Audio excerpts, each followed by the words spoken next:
Introduction to Magic, Volume 1, Rituals and Practical Techniques for the Magus, by Julie Savola and the Group.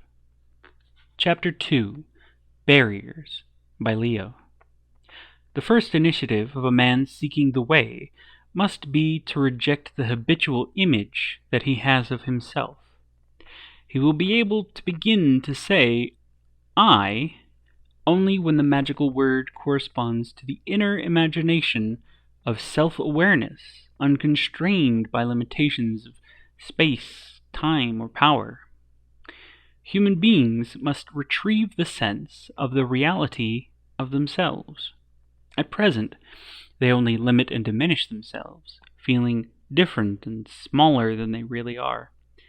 Every thought they conceive and every deed they perform adds one more bar to their prison cell, one more veil to their vision, one more denial of their power. They lock themselves inside the limits of their bodies and attach themselves to the earth that carries them. It is as if an eagle fancied to be a snake and crawled on the ground, ignoring its wings. It is not only that man ignores, deforms, and denies himself, but that he also reenacts the myth of Medusa, turning everything around him into stone. He observes and sizes nature with weights and measures. He limits the life surrounding him to petty laws, and overcomes the mysteries with petty hypotheses. He freezes the universe into a static unity, and puts himself at the periphery of the world, shyly, humbly, as if he were an accidental secretion without power or hope. Man is the center of the universe. All of the cold or incandescent material masses of the myriad worlds out there do not weigh on the scale of values as much as the simplest change in his consciousness. The limits of his body are just an illusion. Man does not merely rest on the earth, but he continues through the earth and into cosmic space. Whether he moves his thought or his arms, an entire world moves with him. Thousands of mysterious forces hasten toward him in a creative gesture, and all of his daily actions are just the caricature of what really flows divinely toward him.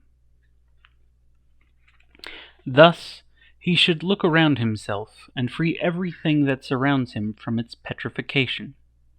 Before knowing it, he must imagine that there are conscious energies in the earth, in the waters, in the air, and in fire, and in the so-called natural forces are just modalities of our own substance projected outward. It is not the earth that makes the plant live, but the forces in the plant that draw from the earth the elements necessary for its own life. Something else needs to be grafted onto the sense of the beauty of things, namely the sense of the mystery of things as an obscure and yet intuited reality. Not only must what we can see and know act in us, but the unknown must also be bravely affirmed and felt in all its power. We must emphasize the need for a special attitude to this point of view as to any other esoteric one. What matters is to inaugurate something that will often help us along the way of spiritual development, namely a way of possessing a concept that amounts to more than merely understanding or remembering it. It is necessary to establish a rhythm, in other words, to present a concept periodically and rhythmically to one's consciousness, which then grasps it willingly, and not only as a thought, but also as a feeling. The contemplation of one's being and of the world in the manner that I have described generates a sense of greatness and power. We must retain this sense within us in order to be intensely penetrated by it.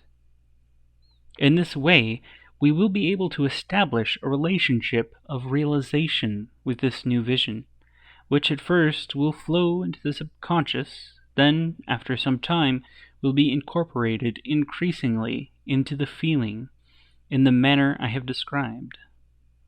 A new condition will then arise. What was first a mere concept will eventually become the presence of a force, and a state of liberation will be reached on which the new life may be built. All the exercises of inner development will be paralyzed unless one breaks the shell of limitation that daily life forms around one, and that still remains in the human subconscious even after the change of perspectives.